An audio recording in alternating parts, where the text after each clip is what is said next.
भी होते हैं, हर बात होती है, लेकिन आप देखेंगे जलसा आम नहीं था, सिर्फ वर्कर मौजूद था। मैं सैकड़ों लोगों को यहाँ पर जानता हूँ, अल्लाह के करम से सब लोग मौजूद थे। यकीनन सियासत में इख्तिलाफात होते हैं, वो सामने भी आते हैं। इंशाल्लाह ये कोई ऐसी बात नहीं है, लेकिन भरपूर वर्कर कन्वेंशन। सर, मियां साहब को इजाजत मिल गई है सफर करने की, क्या पाकिस्तान में कब तक एक्सपेक्टेड है? वो जी, सफर की इजाजत पासपोर्ट पहले नहीं था, उन्होंने अमेरिका जाना है, एक वहाँ पर ऑपरेशन कराना है, उसके बाद बदल वापस आएंगे।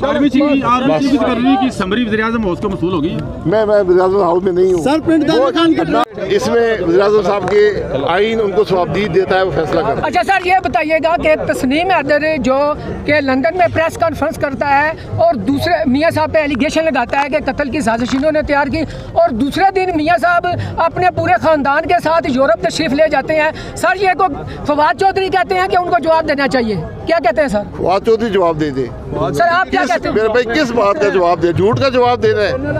एक आदमी जिसका ना कोई ताल्लुक है, झूठ का जवाब झूठ से होता है। झूठ का जवाब यही होता है, वो आदमी खुद झूठा साबित हो गया है, उसकी बातें झूठी साबित हो गई हैं।